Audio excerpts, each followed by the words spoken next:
Relationship में से पता है स्पार्क क्यों लूज हो जाता है? क्योंकि सोसाइटी ने है ना हमें गलत रूल सिखाया है।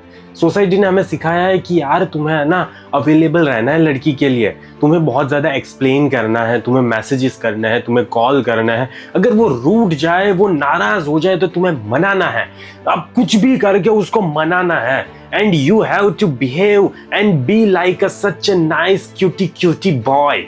ठीक है, हमें ऐसा बन के रहना है।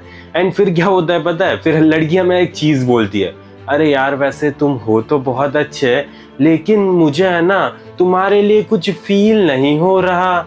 ऐसा बोल के फिर वो निकल लेती है पतली गली से। तो मेरे भाई अब तुम्हें यहाँ पे ये समझना पड़ेगा कि अट्रैक्शन के रूल्स जो तुम सीख रहे हो ना वो गलत है। एंड इसी वजह से आज ये सिचुएशन आ रही है कि वो बंदी तुम्हारी लाइफ में से जा चुकी है। देखो तुम्हें अपनी लाइफ में ना स्टैंडर्ड्स लाने पड़ते हैं, सेल्फ रिस्पेक्ट लानी पड़ती है, एक डायरेक्शन होनी चाहिए तुम्हारी लाइफ में, तब जाके वहां पे अट्रैक्शन बरकरार रहेगा एंड वो लड़की तुम्हारी लाइफ में रहना चाहेगी एंड तुम्हें भी मजा आएगा रिलेशनशिप में एंड उस बंदी को भी मजा आएगा रिलेशनशिप में।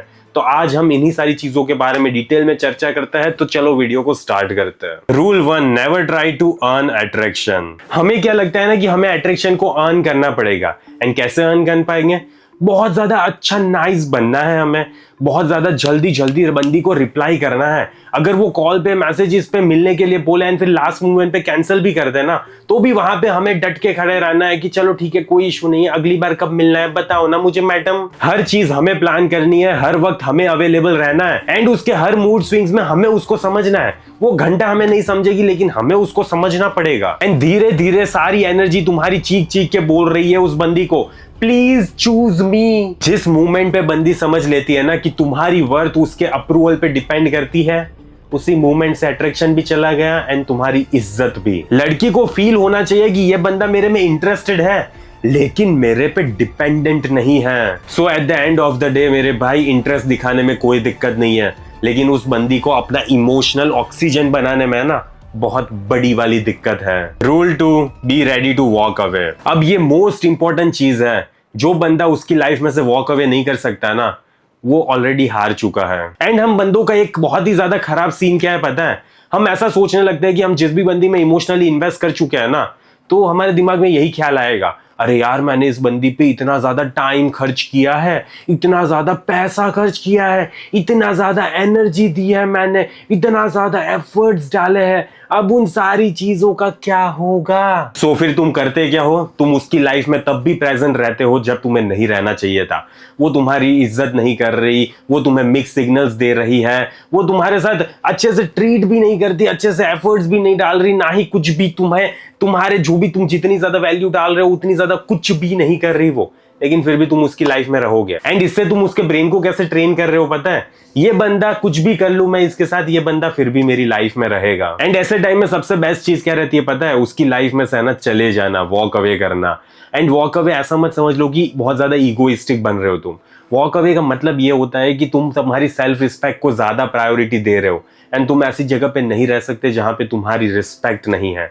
ओके मेरे भाई, अगर तुम अपनी लाइफ में ये सिचुएशन को फेस कर रहे हो कि वो पहले इंटरेस्टेड थी, पहले एफर्ट्स करती थी, पहले मैसेजेस करती थी, पहले कॉल्स करती थी, लेकिन अब कुछ भी नहीं कर रही, तो इसके ऊपर मैंने पूरा डेडिकेटेड कोर्स बनाया हुआ है, when she starts losing interest, rebuild attraction without chasing, जिसमें मैंने सारी चीजों को एक्सप्लेन किया है, कैसे अट्रैक्शन को रिबिल्ड करना है एंड कैसे वो बंदी तुम्हारी लाइफ में वापस आ सकती है। अगर तुमने अभी भी उस कोर्स को चेकआउट नहीं किया तो जल्दी से जाओ, कमेंट में पिन लिंक होगी एंड मेरे भाई उस कोर्स को परचेज करो एंड उस बंदी को अपनी लाइफ में अगर रीअट्रैक्ट हो सकती है तो वापस लाओ, वरना फिर आगे कैसे बढ़ा जाता है वो भी सारी चीजें मैंने उसमें एक्सप्लेन की है। Rule 3, don't become her therapist. अब मोस्ट ऑफ बंदे है ना उसका एक इमोशनल कस्टमर केयर सर्विस बन जाएंगे, उसके उनके पैसे नहीं मिलेंगे लेकिन फिर भी वो बनने के लिए तैयार होंगे। वो पता है रोज कैसी बातों पे चर्चा करेंगे, लड़की उसको बताएगी कि मुझे है ना मेरे एक्स की बहुत ज्यादा याद आ रही है, मैं मिस कर रही हूँ, उसका लड़ना है ना बहुत ज्यादा अच्छा था, मुझे याद आ रही है, काश वो मुझे और भी ज्यादा अच्छे से पेलता। ऐसा मुझे पता है ऑब्वियसली ये सही चीजें नहीं करते होंगे, लेकिन क्यों उसकी एक्स की बातें तुम सुन रहे हो? फिर वो बताए कि फैमिली में बहुत ज्यादा ड्रामा चल रहा है, ऑफिस में इतनी ज्यादा बकचोदी चलती रहती है, एंड नॉर्मल सी कुछ भी जो चीजें जिसके बारे में वो बहुत ज्यादा ओवरथिंक कर रही है, सारी चीजें तुम्हें बताएगी। एंड तुम वो बंदे होंगे जो उसको रात को 1 बजे भी कॉल पे बात कर रहे होंगे एंड उस बंदी को वैलिडेशन दे रहे होंगे। अब तुम पता है मेरे भाई, इस सिचुएशन में ना कॉन्स्टेंटली उसको तुम्हारी जरूरत पड़ रही है ताकि तुम उसके प्रॉब्लम्स को फिक्स करो। एंड जब भी तुम इतना ज्यादा सपोर्ट देते हो ना, तो होता क्या है पता है, वो बहुत ज्यादा तुम्हारे साथ कंफर्टेबल हो जाती है। एंड इससे क्या होता है पता है, पोलैरिटी खत्म हो जाती है। जब भी तुम उसके एक प्रॉब्लम सॉल्वर गाय बन जाते हो ना, तब होता क्या है पता है, वो तुम्हें कभी भी रोमांटिकली देख नहीं पाती। एंड फिर क्या होगा, वो तुम्हारे साथ सेफ तो फील करेगी लेकिन अट्रैक्टेड फील नहीं करेगी। Rule 4, don't over share too early. लड़की तुम्हें बोलेगी, अरे यार तुम है ना कुछ शेयर नहीं करते, तुम जरा भी अपनी वल्नरेबिलिटी शेयर नहीं करते, अपने इमोशंस को शेयर नहीं करते। एंड फिर तुम क्या करोगे पता है, अपने इमोशंस शेयर करने लगोगे। एंड फिर क्या होगा पता है, वो बंदी है ना अट्रैक्शन लूज कर देगी।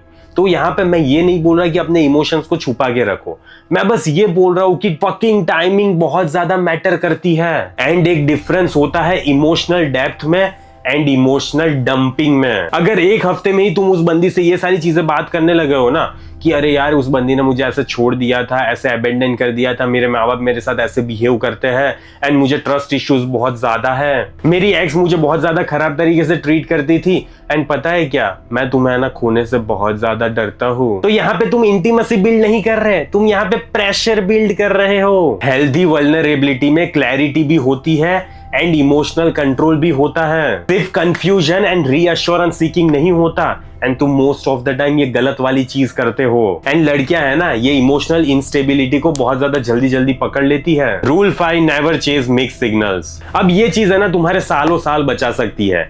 अगर मेरे भाई उसकी एनर्जी बहुत ज्यादा इनकंसिस्टेंट है ना, तो तुम्हें सवाल का जवाब मिल गया है कि वो तुम्हें घंटा पसंद नहीं करती है। अगर हम कॉमन एग्जांपल्स की बात करें ना, तो वो तुम्हारी स्टोरीज देखेगी लेकिन रिप्लाई नहीं करेगी। हमें बहुत ज्यादा जल्दी मिलना चाहिए लेकिन कभी भी मिलेगी नहीं। रील शेयर करेगी लेकिन कभी भी रियल कन्वर्सेशन इनिशिएट नहीं करेगी। रात रात भर अच्छे से प्यार से सेक्सी टॉक करेगी लेकिन कमिटमेंट नहीं देगी। सेक्स कर सकती है लेकिन फिर भी कमिटमेंट नहीं देगी। एंड ब्रो, ये जो कंफ्यूजन क्रिएट हो रहा है ना, वो केमिस्ट्री नहीं है। कंफ्यूजन तुम्हें एक डेटा दे रहा है कि वो बंदी तुम्हें पसंद नहीं कर रही। एंड इस अनसर्टेनिटी को देखो एंड उस बंदी की लाइफ में से निकलो। Rule 6, never abandon your life for her. जिस मोमेंट पे तुम्हारी जिंदगी एक लड़की के अराउंड श्रिंक होने लगेगी ना, उसी टाइम से अट्रैक्शन गिरने लगेगा। हम बंदे है ना प्यार में पगला जाते हैं, हमारा दिमाग काम नहीं करने लगता। फिर हम क्या करते हैं पता है, हम उस बंदी की वजह से जिम जाना छोड़ देते हैं, अपने काम धंधे पे ध्यान देना छोड़ देते हैं, हमारी स्टडीज पे फोकस नहीं कर पाते, हमारे फ्रेंड्स को छोड़ देते हैं, हमारे माँ बाप को भाव नहीं देते, खुद के रूटीन को भी प्रायोरिटी नहीं देते। क्यों पता है, सिर्फ एक लड़की की वजह से, सिर्फ एक टॉकिंग स्टेज की वजह से। क्योंकि एक टाइम था जब सारी चीजें सही चल रही थी, लेकिन अब वो सारी चीजें सही नहीं चल रही। बंदी ने बोल दिया होगा मुझे तू पसंद नहीं है, तेरा लंड मुझे पसंद नहीं है, या तो फिर कुछ भी बोल दिया होगा जिससे तुम्हारी भावनाओं को ठेस पहुंची होगी। एंड जो भी तुम्हारा प्यार एक दिल था ना, जो उस लड़की पे डिपेंडेंट था, उसको तो बंदी ने तोड़ दिया, चकनाचूर कर दिया। तो अब तुम्हारी यहाँ पे गांड जल रही है, गांड नहीं चल रही, सॉरी, तुम्हारी तो गांड ही नहीं है, तुम्हारा दिल इतना ज्यादा वो कर रहा है ना कि यार इस बंदी के बिना मैं सांस कैसे ले पाऊंगा, जीऊंगा कैसे, जीने में मजा ही नहीं आ रहा, क्यों मैं जी रहा हूं, ये सारी चीजें तुम सोचने लगते हो। एंड इस चीज में कहीं ना कहीं दिक्कत यही आ रही है मेरे भाई कि वो बंदी है ना तुम्हारी डायरेक्शन से प्यार कर रही थी, लेकिन जैसे ही वो तुम्हारी लाइफ में आई, तुमने उसको ही अपनी डायरेक्शन बना दिया। एंड वो नहीं चाहती थी ऐसा। Rule 7, boundary should have consequences. तुमने एक बार उस बंदी को अपनी बाउंड्री बताई, लेकिन वो बंदी ने 5 बार उस बाउंड्री को तोड़ने की कोशिश की, तो मेरे भाई अब कहां पे कोई बाउंड्री बची नहीं है, टूट गया है सब कुछ। अगर मैं एग्जांपल दूं ना, तो तुम्हारी टाइम की वो वैल्यू नहीं करती, लास्ट मिनट पे कैंसिल कर देती है, रिप्लाई तभी करती है जब वो मोहतरमा बहुत ज्यादा बोर्ड फील करती है, एंड फ्लर्ट तभी करेगी जब वो कन्वीनियंट फील कर रही होगी। एंड तुम वहां पे बोलोगे प्लीज ऐसा मत करो ना, मुझे ऐसा पसंद नहीं है। अब बोलोगे ऐसा, एक बार, दूसरी बार बोलोगे, तीसरी बार बोलोगे, लेकिन यहाँ पे कोई भी तरह के, किसी भी तरह के कॉन्सिक्वेंसेस नहीं दिखाओगे। कॉन्सिक्वेंसेस नहीं दिखाओगे तो बोलने का कुछ फायदा नहीं हो रहा। रियल मैस्कुलिन लीडरशिप क्या होती है पता है, सिर्फ एक ही बार कामली बंदी को बताना होता है, एंड फिर नहीं समझाना तो एक्ट अकॉर्डिंगली मेरे भाई। No drama, no begging, nothing, act accordingly, okay, and निकल जाओ, कल्टी ब्रो हो जाओ वहां से। Rule 8, respond don't react. इसी गलती की वजह से है ना most of the time attraction खत्म हो जाता है। हम बंदे हैं ना एंजाइटी में सारे रिएक्शन देते हैं, पता है। अगर बंदी ने मैसेज नहीं किया होगा ना, डबल टेक्स्ट करने लगेंगे, बार बार कॉल्स करने लगेंगे, बार बार मैसेजेस करने लगेंगे। सब ठीक है ना, तुम चेंज हो गई हो, 8 मिस कॉल, सैड स्टेटसेस डालने लगेंगे, इनडायरेक्ट पोस्ट डालने लगेंगे। ये इमोशनल रिएक्शन है मेरे भाई। स्मार्ट मैन है ना पहले इन सारी चीजों को रेगुलेट करता है एंड फिर उसके अकॉर्डिंगली उसको रिस्पॉन्स देते हैं। सो सबसे पहले पॉज लेना सीखो, फिर ऑब्जर्व करो पैटर्न को एंड फिर उसके हिसाब से अप्रोप्रिएट आंसर दो। एंड अगर तुम्हें लग रहा है ना ये बंदी भसड़ ला रही है तो निकालो उसको अपने जीवन में से। Rule 9, accept that some woman won't choose you. अब ये सच है ना, बंदे एक्सेप्ट ही नहीं कर पाएंगे। दुनिया में सारी लड़कियां तुम्हारे लिए नहीं बनी है मेरे भाई। अगर कोई एक बंदी तुम्हें रिजेक्ट कर रही है तो तुम तुम्हारी आइडेंटिटी को क्यों ठेस पहुंचा देते हो। रिजेक्शन इसका प्रूफ नहीं है कि तुम बहुत ज्यादा घटिया इंसान हो या तो फिर तुम लेस डिजर्विंग पर्सन हो। इसका मतलब बस ये है कि तुम इनकम्पेटेबल हो, ठीक है, तुम दोनों की कंपेटेबिलिटी मैच नहीं कर रही एंड इसलिए उसने मना कर दिया। तो ठीक है ना, it's not the fucking and of the world. कुछ लड़कियों को केओस चाहिए, कुछ को वैलिडेशन चाहिए, कुछ को अटेंशन चाहिए। एंड तुम्हारी जॉब केमिस्ट्री को फोर्स करना नहीं है, तुम्हारी जॉब है अपने स्टैंडर्ड्स के साथ अलाइन रहो। एंड अगर कोई सही बंदी मिल रही है तो हाँ ठीक है, उसके साथ टाका भिड़ा लो ना। लेकिन सही बंदी नहीं मिल रही तो उसके साथ भी क्यों तुम्हें लगवानी है अपनी। मत लगवाओ, अपनी लाइफ में आगे काम करते रहो। मिलनी होगी तो मिलेगी, नहीं मिलनी होगी तो नहीं मिलेगी। कंक्लूजन, अट्रैक्शन कभी भी है ना चेस करने से नहीं मिलने वाला। देखो तुम्हें तुम्हारी सेल्फ रिस्पेक्ट को प्रोटेक्ट करना पड़ेगा, बाउंड्रीज लानी पड़ेगी, तुम्हारी लाइफ में डायरेक्शन होनी चाहिए, तुम्हें लीड करना आना चाहिए, मैस्कुलिनिटी होनी चाहिए एंड तुम्हें कैपेबल मैन होने चाहिए। तब है ना लड़के तुम्हारी लाइफ में ऑटोमेटिकली आएगी एंड अट्रैक्शन भी नेचुरली रहेगा। तुम्हें इतनी ज्यादा मेहनत नहीं करनी होती। एंड अगर मेरे भाई तुम्हें लीड करना सीखना है ना लाइफ में तो जल्दी से जाओ मेरी कम्युनिटी को ज्वाइन करो। मैंने आज ही लॉन्च किया मेरी कम्युनिटी को एंड उसमें मंथली मैं 4 बार लाइव सेशंस कंडक्ट करने वाला हूं। एक पूरा डेडिकेटेड कोर्स बनाया हुआ है, मैन हु लीड। लाइफ में लीड कैसे करना होता है, वो चाहे टेक्सटिंग में हो, वो चाहे रिलेशनशिप में हो, वो चाहे टॉकिंग स्टेज में हो, कैसे अपने आप को मेंटेन करके एक स्टैंडर्ड्स रख के लाइफ में आगे बढ़ना होता है। ठीक है, बहुत ज्यादा हेल्पफुल है। एटलीस्ट एक बार चेक करो एंड इंट्रो वीडियो देख लो, ठीक है। तुम्हें मे भी लेना ना लेना फिर बाद में सोच लेना।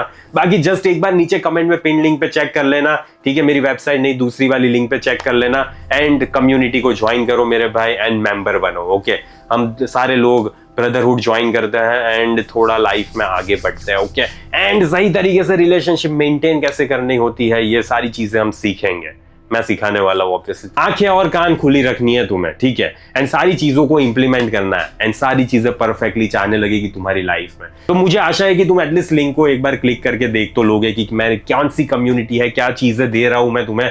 एंड फिर अगर तुम्हें लग रहा है कि वर्थ इट है तो ज्वाइन करना। बाकी कुछ नहीं, क्या ही कर सकता हूँ, मैं भी तुम्हें फोर्स थोड़ी कर सकता हूँ, ठीक है। तो मेरे भाई जल्दी मिलेंगे अगले वीडियो में। अंटिल देन बाय बाय, सी या।